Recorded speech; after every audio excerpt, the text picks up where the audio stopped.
5 powerful tips that will make you a dangerous human being. Number 1. Work out. Hit the gym and embrace the beauty of your body.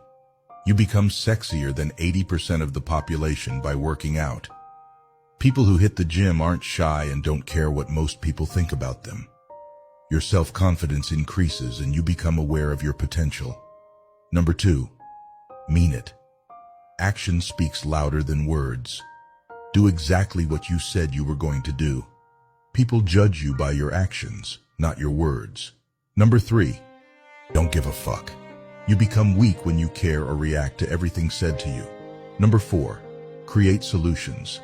A lot of people love to complain about situations and problems because they are too weak to handle them. Instead of wasting most of your time complaining about how crappy your society's services are, think about which business can take over. Number 5. Control your emotions, actions, and reactions. A person who has control over his/her emotions can be hard to manipulate. When you have control over your actions and reactions, you unlock the charismatic beast in you.